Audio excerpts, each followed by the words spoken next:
Hello and welcome everybody. This is Grandmaster Sam Shankland here with Chess.com. And today I'd like to start looking at some illustrative games in the Caro-Kann to sort of complement the series I did in the opening theory. So I'm going to start off with one game that I think is sort of a good representation of the main line. I've already covered plenty of my games in the mainline Caro-Kann. I think I've covered my game with Lev Millman, covered my game with John Bryant. I believe I've covered a game with Steven Zirk as well, maybe one with Ray Robson too. I've covered at least 3 of my games in the mainline Caro-Kann on chess.com, so I would definitely suggest looking at those videos too. But yeah, so you can check out those videos too, but this one is between 2 players of also a very high level, so hopefully it'll be a good example.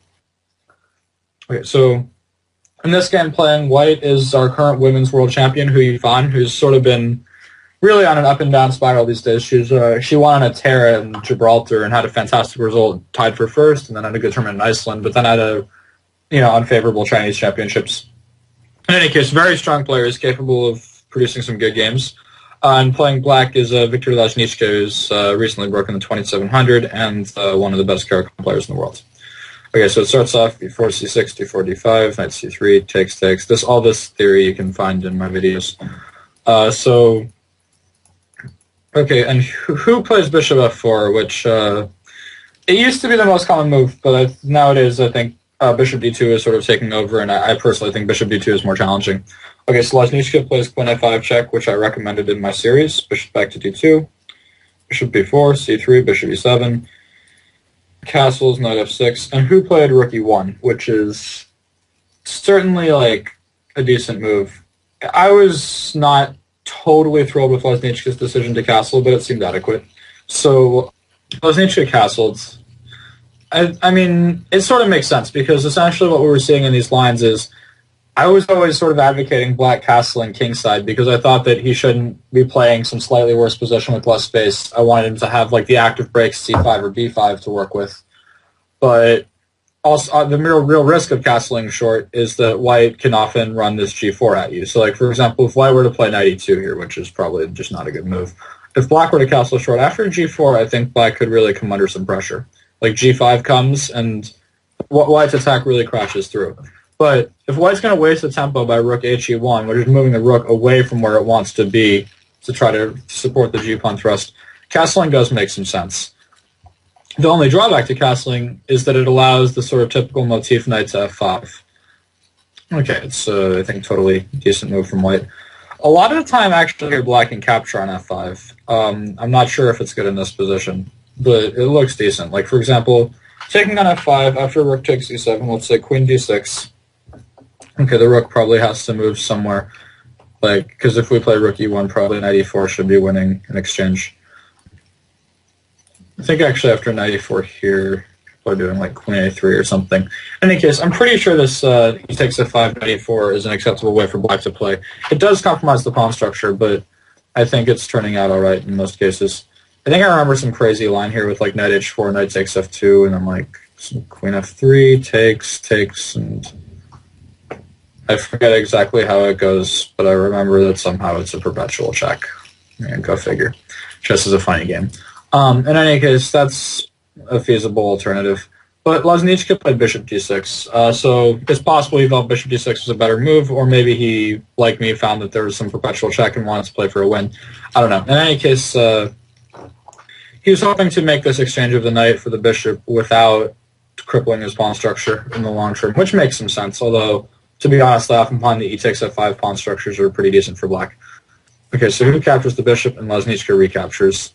And then who plays queen e2? So queen e2 is a pretty common move in these setups for many reasons. One, white almost always is trying to play g4 just to get an attack going as soon as possible, but oftentimes g4 can be met by captures and then black responds with f5. So like, for example, after g4 here takes rook g1, okay, well knight takes f2 might be perfectly playable.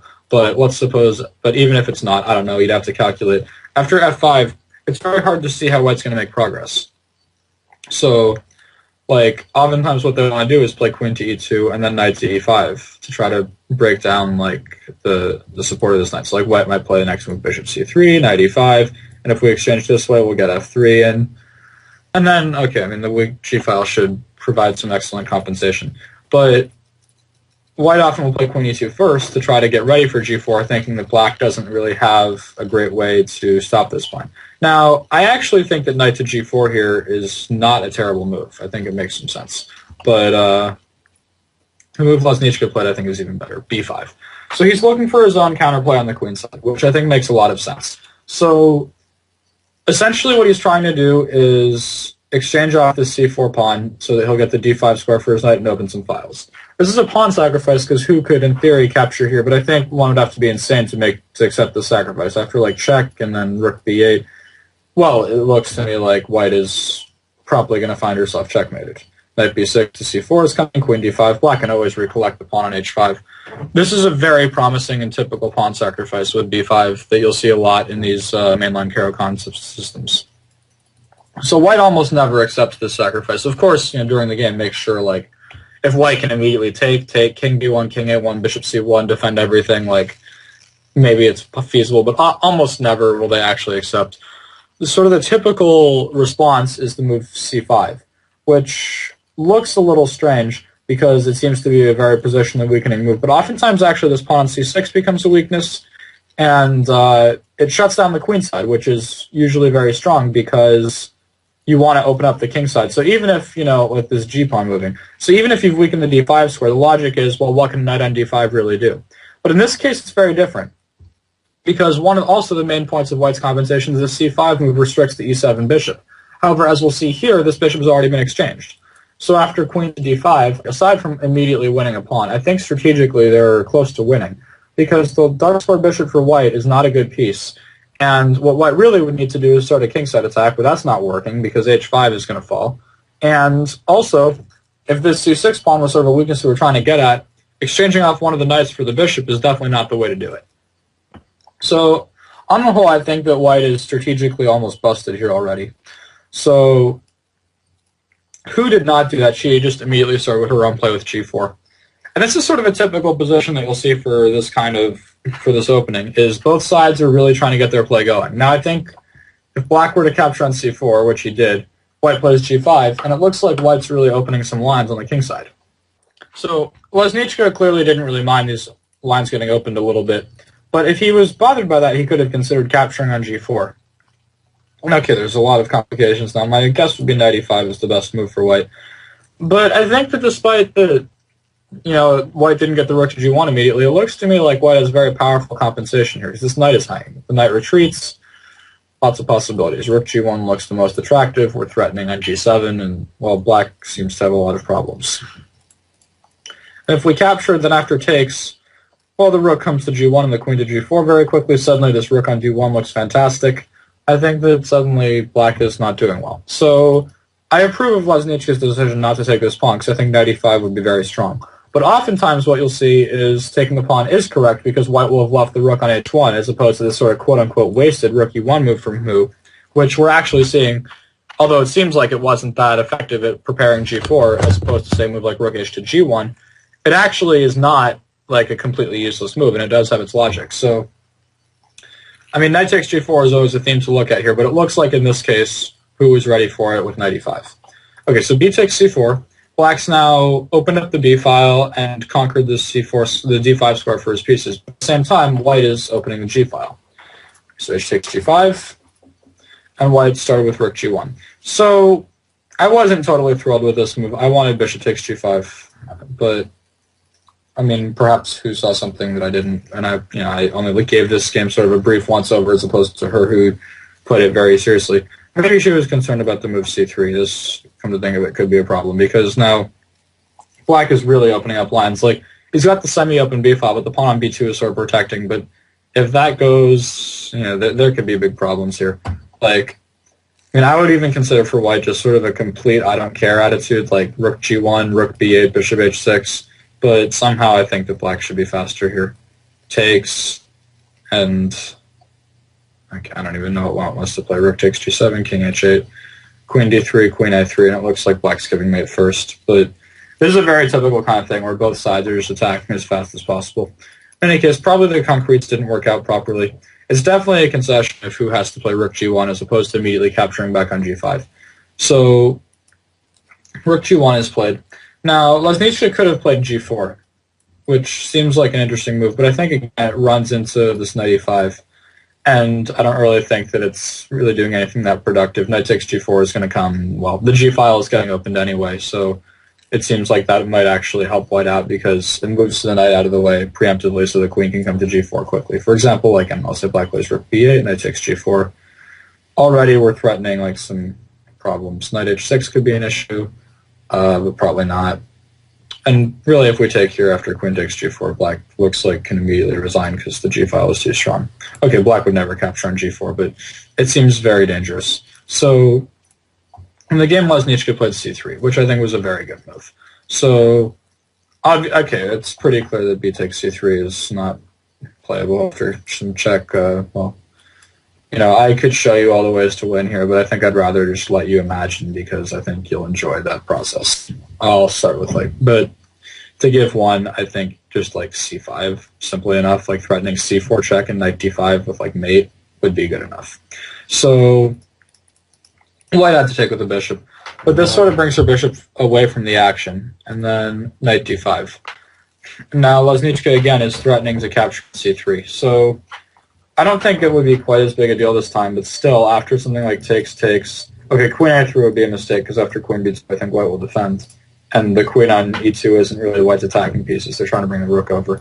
But after a move like, I think, let's say rook a b8, I would be very concerned if I were white here. I think that black's attack looks very dangerous. I mean, okay, maybe it just looks too dangerous. So this knight d5, c3 knight d5 was very strong. Because not only is black getting this tempo, but he's also going to be able to play f6, which solidifies this g5 pawn just on the g-file. So at this point, it's become clear that black has sort of won this battle. But we'll see. We saw that over the last, 6 moves or so since opening theory ended. We've had a very complicated position with chances for both sides, but it looks like black has outplayed white, and Lesniczka did indeed go on to win the game. So we'll see what happens. So bishop d2, now f6.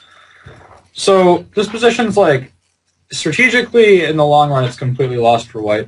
But I do think that white probably has somewhat better chances to attack than black does, because if they can get h6 in and open the h-file, they'll at least have something. So here I think black should more or less abandon his hopes to attack on the queen side. He's lost this lever, c4 to c3, but he's got this extra pawn on g5, which is really shutting down the white pieces. And I think that positionally this game's almost over, but as we'll see, white, resourceful as ever, is trying to put a lot of pressure on black. So h6, black captured. Now black's up 2 pawns, including a passed h-pawn, but as we'll see, it's never easy. Okay, so rook d to e1 is played, putting pressure on e6.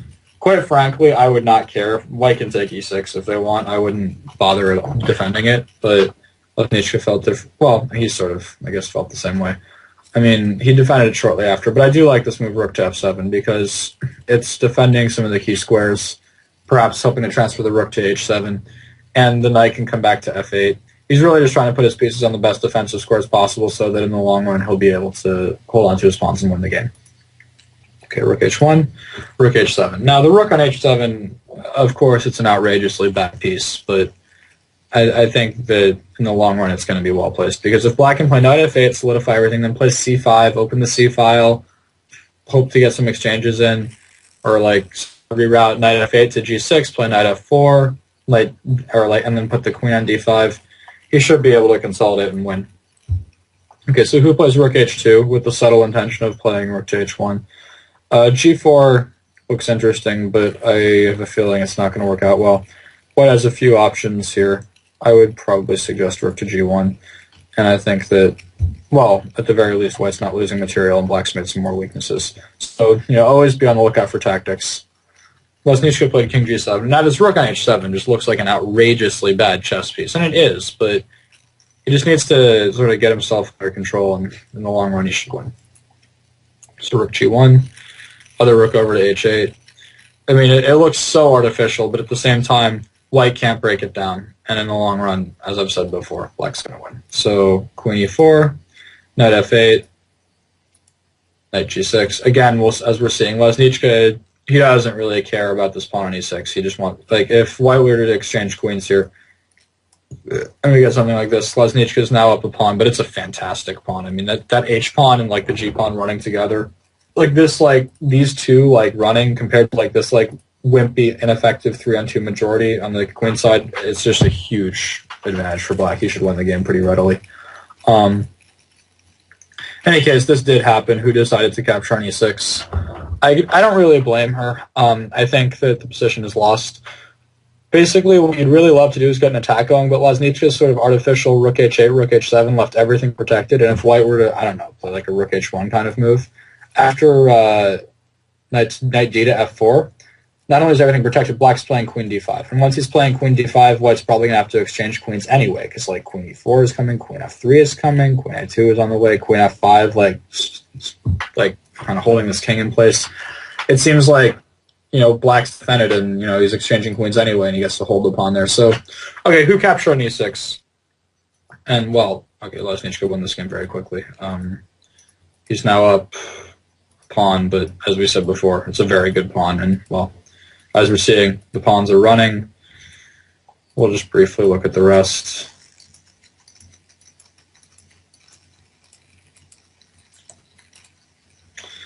Okay, so Laznichka repeats once to gain time on the clock, but he obviously has no intention of making a draw.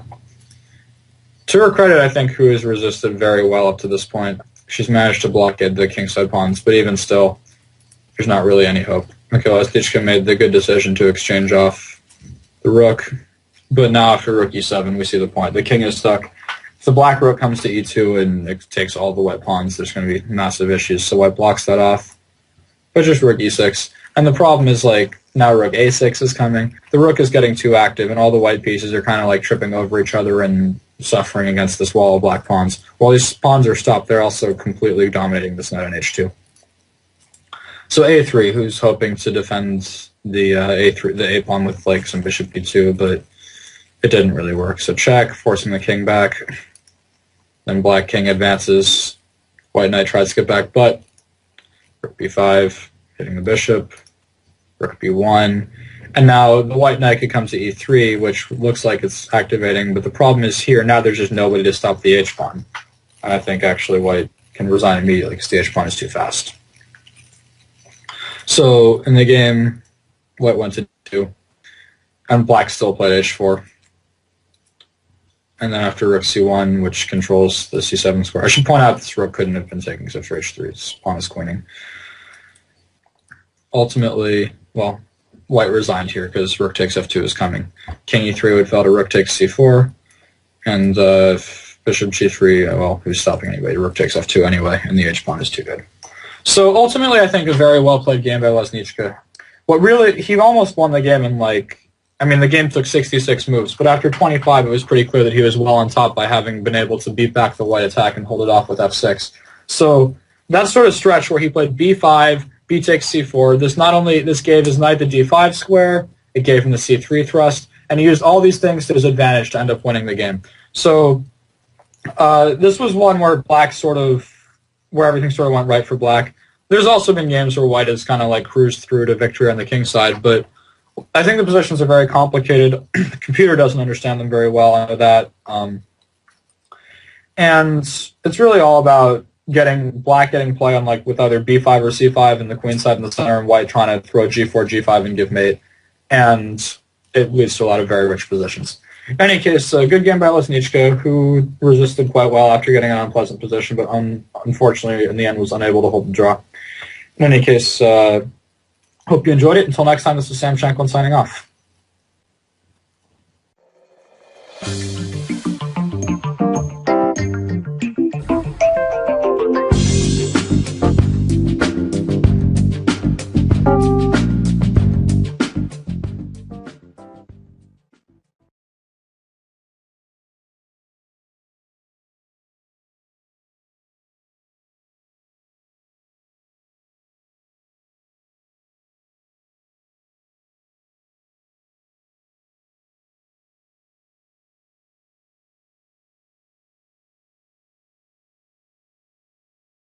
Hello and welcome everybody, this is Grandmaster Sam Shanklin, and today I'd like to go over another illustrative game in the Caro-Kann. In this game, we're going to see what you're going to try not to do in the advanced variation where white plays positionally. So this was a game, somewhat of a mismatch, I'll admit. There's a 200-point rating differential between the players. It's Tigran Garamian at about 2660 playing white against someone who I confess I've never heard of, Michiel, it's 2460. In any case, it starts out as the Caro-Kann, and Garamian really shows why he's the stronger player. So d4, d5. And then e5, bishop f5, knight f3, e6, bishop e2. And so we've got the short variation. Now, I was saying that you could either, like, play aggressively and try to get c5 in really fast, or positionally and slow. And I think positionally and slow is okay, but you really need to know what you're doing, because Garamian's opponent didn't really seem to want an open battle, but he didn't really ever get going either. So, black played h6 here, which is a theme in a lot of positions, but I have to think that he should at least put some pressure on the center with a move like knight to e7 or knight to d7, which, like, at least he could think about playing c5 to force white to not play a move like h3, let's say. So,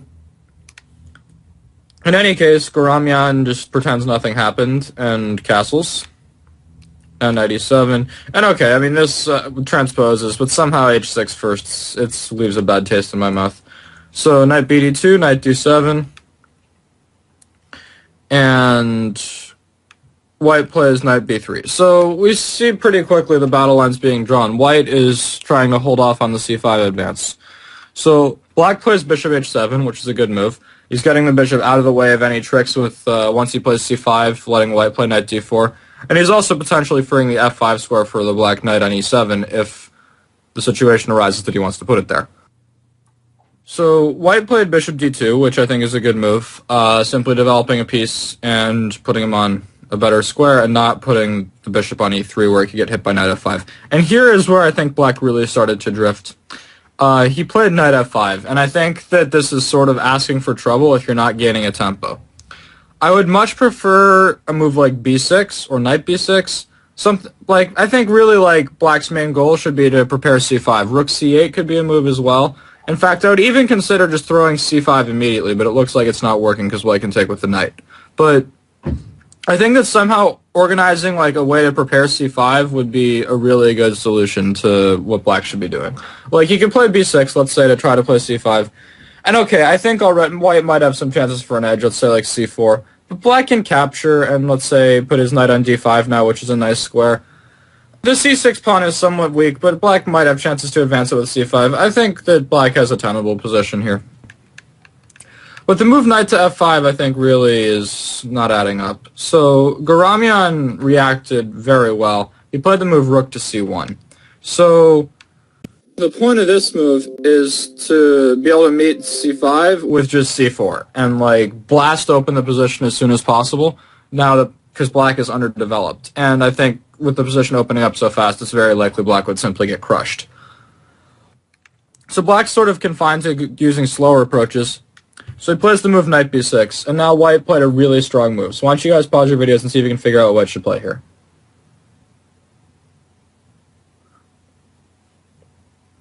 Alright, so if you want more time, keep your videos paused. White should play the move knight to a5, which was played. The point is to keep the black knight out of c4. Now, normally the knight would be better on b3 because he wants to stop c5, and he wants to not get kicked by b6. But as soon as this knight leaves d7 and comes to b6, we realize that the roles that the white knight served on b3 don't really need to be served anymore because c5 doesn't need to be controlled as heavily, and b6 isn't going to be easy for black to achieve. White also is carrying the threat of knight takes b7, and black is, he's really lacking counterplay. So he played rook b8 to just keep everything protected, and then white plays bishop d3. And white is already threatening a move like g4, which could dislodge the black rook to h7 and then leave the black king in the center for a long time, and the rook on h7 would be a really bad piece. So black felt obliged to play bishop to g6 to avoid this, but we're seeing black's really making suspicious moves. Like, his two knights and the white-squared bishop have all moved twice in the opening, and it's not really clear what they've achieved. Like, this bishop on g6, it's actually moved 3 times, f5 to h7 to g6, and, like, all the time he was staying on the same diagonal, not really improving. While And he's also played a move like rook b8, which doesn't seem useful. Really, it looks like white's sort of outclassed black, and I think that's exactly what happened. After bishop g6, white plays queen e2. Pretty simply, he's just developing pieces. And black finally gets some trades in with knight h4. So this was a big success for black to finally be able to just trade some pieces off. Because one of his big problems is if he doesn't get c5 in, is that he's often just playing with very little space, so trading pieces is good. However, as we'll see, this doesn't really help him that much, because white still maintains his lead in development and a lot of pawn pressure. So pieces are exchanged. Bishop takes d3, queen takes d3, and then white plays a calm, but I think very strong move, b3. And he's hoping to play c4 and expand on the queen side. So black plays bishop e7, and white then plays f4. So at this point, this position is just awful for black. White can play c4 and expand on the queen side. He can play f5 and expand on the king side, and black has, no active play at all. There's just nothing he can do to, ever create counterplay. He could try to get c5 in someday, but I think it's very unlikely to work because white seems to be ahead in development. So black first decided that f5 was the critical threat that needed to be stopped, and he played g6. And white played, I think, a really strong move here. So why don't you guys pause your videos and see if you can find it. Alright, so white played sort of a simple move, but it was very strong. Queen to f3. And his point is just he's restricting this black queen from, somehow getting out, and he's often threatening to trap her. So black felt obliged to play h5 to give the queen a g4 square, which further weakened his position. And then white continued, simply followed up, h3. And this queen is still really short on squares. If white can play king h2, he'll be threatening with g3. So black is really suffering here. He played bishop a3, which was probably the best move in a bad situation to gain a tempo on the rook and free the queen to come back to e7 or d8. Now, white wants to move his rook because he doesn't want to lose material. But what square should he put it on? This actually is kind of a tricky question. I think the right answer is very strong. Alright, so the best square is actually b1, which looks a little bit strange, but we see that there's a clear point. White wants to play c4, and if there's ever a capture on c4, he'd like to recapture with the pawn and be on an open file. And he's also immediately threatening the move b4, which will trap the bishop, because he's controlling the b2 square and stuff. So after rook b1, black has to do something. And I think he should have played bishop to f8. And I think he's probably going to lose. He's got a very unpleasant position. But black decided he was fed up with it, and he played c5, just trying to give himself some breathing room. But after a strong move c4, the position was opening up favorably for white. So then black castled, and white found another really strong move here that sort of solidified his advantage into something that I would call winning. So I want you guys to pause your videos and see if you can find it. Alright, so if you want more time to keep them paused, you have to be a little bit careful, because if black's able to develop all his pieces and exchange center pawns, he might be okay. But after a strong move b4, black's, I think, lost. Because now, this bishop is hanging, so he's got to be capturing on b4. But, as we'll see here, in a strong in-between move c5, I think white's simply winning a pawn. So black could play knight c4, but after just takes and rook takes b4, this c4 pawn is going to fall. And, white should be winning. So black felt obliged to play knight d7, but then rook takes b4, and we're seeing sort of the problem that black has. His queen got stranded, and white managed to break through with its extra space on the queen side in a way that black couldn't answer. So black played b6, just trying to hold on to whatever he could. But after knight c6, he can't take on c5 because knight b8, and if takes on b4, knight takes d7, white remains a piece ahead. So after knight c6, he's got to move the rook, but where? If he plays rook to b7 to protect this pawn, then white plays g3. And after queen takes h3, which is forced, we play knight e7 check, and c6 comes, and, white should win. So it's really awkward for black to find a square for the rook, especially considering that his pawn is under threat as well. So, I mean, he probably should have played rook to a8. The move he played was decent, I think, but not fantastic.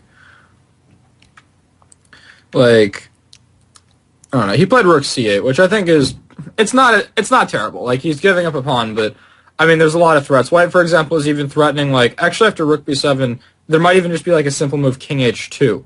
And suddenly, because this knight on c6 controls these squares, g3 might simply trap the queen. I mean, black has to sort of make the best of what he can get. I think rook c8 may have, I don't know. I don't like giving up the pawn, but if he had to do it, he had to do it. So knight takes a7, takes, and okay, ultimately they got this position where black's managed to solve all of his problems in terms of lack of space, coordination, and whatnot at the price of an outside passed pawn. I think black should be commended for resisting this well, because I think he does have reasonable drawing chances here if he can just stick both rooks on the a file, but as we'll see, Garamian pretty expertly put him away. So queen b3, and okay, rook a8 would not really help because white would play rook b8 check, and the more pieces he trades, the better off he's going to be. So king g7 is played, presumably with the intention of stopping rook b8, making trades. But Garamian played rook to b7, which is enticing trades again. Now, I think this was the final mistake. Black should play like rook f to a8 and accept one exchange of one pair of rooks. And okay, well, he's going to have to suffer for a long time, but he might have some chances to draw. Instead, he played rook to a6 to try to keep the pieces on. Like, again, if he can play like rook to a8, it seems like he might have drawing chances, but this rook on the 7th is going to be way too strong, as we'll see shortly. So white just played a4, rook a8, and then a very strong move, queen to b5. Point being that if rook takes a4, queen d7 is going to win, because f7 is hanging, and the only way to defend it, rook to f8, would hang the rook on a4. So we're starting to see how the 7th rank is hurting black. So he drops his queen back to d8, but white, again, ignores the pawn and starts the attack. He brings his rook to c1. So, again, he's looking to invade on the 7th rank, and, well, black wasn't long for this world. So finally he realized he did have to exchange a pair of rooks, but it's already too late because the white rook took the 7th rank. So they exchanged. Or, sorry, they didn't exchange. White played rook to c2. I kind of like this move, actually. I mean, he wants to keep the open c file available. But black can never really avoid the exchange, and he's almost in Zugzwang now. Like, there's just nothing really for him to do. So in the game, he played queen to e8 to put pressure here, and then white struck with rook takes f7, which won another pawn. And, well, black resigned very shortly. So I'll just show the last moves kind of quickly. So queen takes a7, rook c8, queen a7, queen b4. A couple more moves. Yeah, king h7, king h2. What happened now? Rook a4, queen d6. Yeah, rook a4, queen d6, rook c4, and after rook e8, black resigned with his position falling apart. So, on the whole, I mean, this was a nice game by Garamian, but I think that there were a lot of places where black's defense could have been improved in the early part of the game, because he basically just played passively and without a plan, and as a result, white was just sort of able to take his extra space and sit on him, because black never really got counterplay. And if he's not going to get counterplay with c5, he's got to really find a harmonious way to develop all his pieces, and he wasn't able to do that this game. So, in any case, this was a game where things didn't go well for black. Next up is a game where things will go well for black. So, until then, this is Sam Shanklin signing off.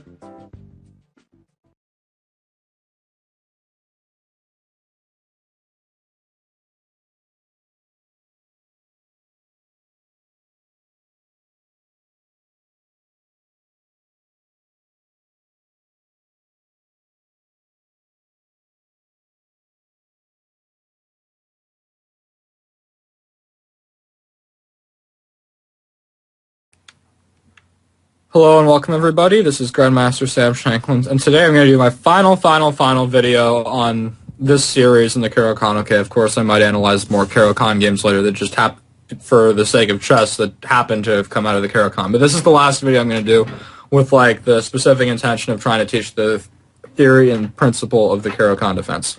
So last time we sort of saw what happened if things really went poorly for black and he didn't get counterplay in the advance. So this time we're actually going to look at a game that went really well for black. So the players here, we've got white is Ernesto Inarkiev and black is Alexander Ryazantsev. And Ryazantsev is one of the stronger players who's playing the Caro-Kann consistently. So again, they got an advanced variation. Bishop f5, knight f3, e6, bishop e2, knight e7, and now castles. In the previous game, we would have transposed to it if black plays h6 here, which I don't think is a bad move, but it really takes some patience and understanding of how to develop your pieces properly that black didn't have there. In this game, though, Ryazantsev was looking for blood, and he played the move c5. So he's like, I wouldn't say looking for blood, actually. I mean, it turns out he was later. But in this case, black's really trying to destroy the white center, it seems. So like this pawn's undefended, but the point is after knight c6, which opens up this line for the bishop, and we're controlling the b4 square. And white can play bishop e3, but knight d7, and we're hitting this, and we're hitting that, and like this pawn is coming back to black. So white's not going to like just take the pawn. And if he tries to just defend slowly, I think that here black has absolutely no problems. Like, or he also could simply just capture and play like knight c6. And we've got, like, black will play like bishop g4 and then knight f5. And we've got what looks to be a pretty typical advanced French, except that black has his light square bishop outside the pawn chain. Although I think also just a patient move knight e6 is good as well, because white doesn't really want to capture on c5. So black can just develop his pieces, knight d7, bishop e7, etc., and castle, and I think he should have a very good position. He can play queen b6 and put pressure on the center. So white tried to prove himself, I guess, and prove his position was good by looking for concrete fights already. So he plays the move knight to a3. So the point of this move is, well, first of all, he's sort of quote-unquote threatening knight b5, which could be annoying, and he wants to like add some support to c4. The game continues knight ec6, and then white plays c4. So white's trying to blast open the position. He's saying, look at me. I mean, my knight on a3 isn't great, but he's going to come in. He could come into c4, b5. You've moved this knight on g8 twice to get him to c6, and like this knight's stuck, and it seems like black's kind of underdeveloped. But realistically, I think that when you look objectively, black is doing all right here. So, and we'll actually find that exactly that is true in just a second. So, the game continues c takes d4. Now, it's actually a little bit tricky for white to find like a great move here. For example, if the simple recapture and black just takes and plays knight c6, hitting the queen, and then, okay, the queen has to protect e5, and after like d4, which like threatens d3, already I think black's just better. I mean, he also could consider capturing on a3 first. Yeah, I kind of like capturing on a3. And then he plays d4, and like white's pawns are silly. Black's about to castle. His development's fine. e5 is going to be a target. The d pawn is a massive strength. I think black's simply better here. And like white didn't really need to do that much for the position to just become good for black. So knight takes d4 would be undesirable. There was actually a game between these exact same players that went c takes d5. It was a rapid game. I presume the rapid game was played first because I don't think white would have played c takes d5 if they had been able to prepare. So, and the black pawn has a strong move here. Bishop takes a3. Now, if this pawn is recaptured, just queen takes d5 should be very comfortable for black. And if the knight is captured, black actually has a strong move, knight takes c6. Point being, b takes a3 is met by d3, and black recollects his piece with a very nice position on the light squares. So, in the game, though, knight b5 was played. And white is, well, posturing a little bit with the knight. So black plays a6. I think this is a good move. And white plays knight b takes d4. So, and now black plays bishop e4, which is strong to keep d5 protected. Now, it looks a little bit superficial what black has done, but at the same time, if you look at what white's done, he's played knight a3 to b5 takes d4, which seems like a slight waste of time. And there's some pressure on this knight from the knight on c6, and as we'll see, it's often going to mean that white's going to have to exchange on c6 and bring black's knight out for him. At the same time, like, the only real problem you would have with opening the position up is if white can, like, immediately get at you. But the problem is, like, even though black has been able to play c5 and c takes d4, which would open the position, he doesn't really have any weaknesses for, like, white to attack. Like, normally white could, like, open the c file, try to capture on c6, but, like, black will always be able to, like, stick a bishop on d5 and the knight on c6, block down all the open files, and have a very solid position. So, I think black's doing quite fine here. In the game, white played bishop f4, which I think was inaccurate. I think he should have put it on e3. But it doesn't matter much. So bishop e7 is played.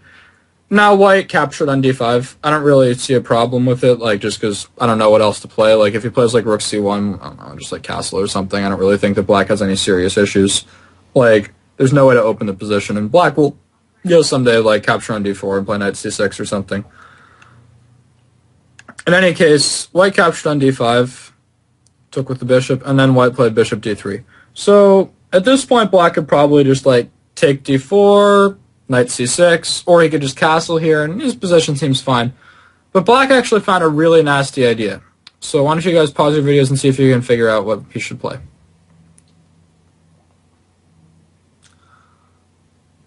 Alright, so if you want more time, keep them paused. Again, he could play like a simple just castles or exchange on d4 and knight c6 with a fine position, but black actually has a really nice option here, which he played in the game, which is g5. And it looks a little strange, but the point is, this bishop's just hit, and if he goes back somewhere like here, after g4, this pawn on e5 is going to fall. And that's a pretty good pawn. And black's got a solid enough position that it seems like unlikely that white's really going to get anything going. So he plays bishop g3 to stay in touch with this pawn, but now after g4, this knight is attacked, and this knight needs defense. So if the knight just moves, after knight takes d4, black wins a piece. Meaning white has to exchange on c6, developing black's other knight for him. And now if he plays something like knight d2, bishop takes g2 is strong. So his only move is knight back to e1, and then black strikes again and plays h5, threatening h4. And already it's become clear this position is just very quickly turned into a complete disaster for white. Like, black has all this space, he's attacking on the king side, his pieces, his bishop on d5 is a monster. Like, the black king has no problems at all. Like, I think white's objectively lost already. And it really shows that black was willing to fight back here, like, not let white just squeeze him with the space advantage. And it's turned out great for him. Like, he got his pieces out properly. He didn't let white open the position too much before he was fully developed. And now he's completely in control. So white plays f4, trying to close files. Black says no thank you and keeps them open. So white takes with a knight. h4. Bishop f2, h3, weakening the long diagonal. And, okay, white, I mean, he could have considered g3 here, but he played rook to e1. If he plays g3, black has many options. Actually, no, it just simple as just capture on f3, and knight takes e5 seems to win a piece. It's d3, and these two are hanging. So he can't even play g3, which means this attack is really crashing through. Coincidentally, black could have captured a pawn for like nothing here, but I think he was actually correct not to, because I think his attack is too strong to cash in. So h3, rook e1, protecting e5, but just h takes g2.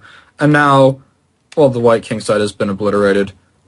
I would have preferred h takes g2, but in the game, Ryazantsev played bishop b4, which doesn't really spoil anything. Black still has an excellent position. Rook e2, rook g8, hitting this pawn, and of course the pawn can't move to g3 because then this guy hangs.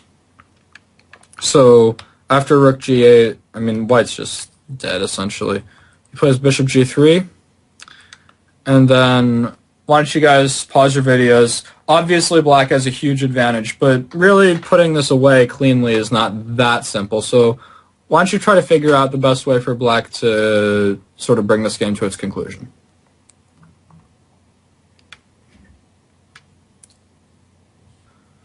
Alright, so if you want more time, pause your videos. The real thing is, like, black doesn't have checkmate yet. He's got a bunch of great pieces, but the white king isn't dead. So what black should do is bring the last of his pieces into the attack. He starts with the move queen to b6 check, hitting the king, and the bishop can't retreat, obviously, because g2 will hang. So white plays king h1, and then black simply castles long, like, bringing his other rook into the attack. And now, like, every single one of black's pieces is fantastic, and white seemingly has no counterplay. So white plays queen to c2 now, and there's a lot of ways black can win this position, but I think the one chosen by Ryazantsev it's pretty convincing, certainly good enough for me. So why don't you guys pause your videos. Black, for the first time, does have like a tactical sequence that I think does essentially just win the game. Alright, so if you want more time, keep your videos paused. I think you actually have to be a little bit careful here. If White's able to play bishop e4 and shut down this guy, I think he'll have pretty decent chances to survive. Like, if Black were to make, like, a nothing move, I don't know, like, bishop, like, let's just say, like, rook g7. After bishop e4, I think there's chances for White to survive now. I mean, this bishop was really the pride of Black's attack, like, so... Black has to act quickly, but he does. H takes g2 check, forcing king takes g2. And then he captures on f3, bringing the king up. And he'd love to play knight d4, forking the king and the queen, but he can't because it's pinned, so he just plays king to b8. But now we see the idea, and that's that knight d4 is going to fork either the queen and the rook, or the queen and the king, or something. Like, White's going to lose in exchange no matter what here is. This is the bones of it. So, bishop f2 would be like sort of the try to defend, but it just fails because Black can play knight d4 anyway. And after capturing and then queen takes d4, just like queen takes d3 is threatened, queen g4 check is on the way. It's just, well, White's just mated. So in the game, White played rook e4, and after knight d4 check, he's just down in exchange. So it takes, and then Black takes with the queen. Bishop e4. And, okay, Black played a move that I think was not totally necessary, but certainly not, like, bad or spoiling anything. He just sacked the exchange right back and took on g3. So, White recaptures, and then queen takes e5. So now Black is just, he's up a pawn, and the White king is drifting around like, you know, he's, the emperor has no clothes, as Papa Bear would say. So, rook d1 is played, but I mean, if Black were to exchange rooks, I mean, he could exchange rooks and take on b2, for example, and, like, I think that should be enough to win in the endgame, but there's really no reason. He just plays rook g8. Rook c8 was a good option as well. So now rook g3 is threatened, g4 is going to be well met by f5, and, like, this White king is just done for. So he plays rook to g1, f5, bishop d3, and then last move of the game. Why don't you guys see if you can finish White off here. Alright, so the best move is bishop to c5, which was played, hitting the rook, threatening some queen e3 business, like rook g2 would lose to queen e3 mate. And if the rook moves elsewhere, then g3 falls. So White decided he'd seen enough and he resigned. So, on the whole, I think this was a really well-played game by Ryazantsev. I think he got a nice, comfortable position out of the opening by playing c5, playing combatively, but at the same time making sure he had all of his stuff defended so, like, he wouldn't fall victim to immediate opening of the position, and using all these tactics to his advantage. And I just think that compared to the game we saw previously where White got everything he could possibly want and sort of sat on Black, in this case, like, Black very quickly was fighting back for control of the center, he was getting all of his pieces out, and, well, he won a very nice game. So I think this will just be the final touch to my series on the Caro-Kann. I'm sorry, these last couple videos on games were a little bit short, but I guess that was probably because I made poor game selections because both of them were sort of massacres. In any case, I hope you enjoyed the series and are ready to go out, play the Caro-Kann, get good positions out of the opening, and then play the ensuing middle games well, all based on the fantastic and amazing and brilliant tutorials that I gave you. Well, they might not be that brilliant, but we'll keep that between us. Anyhow, until next time, this is Sam Shanklin signing off.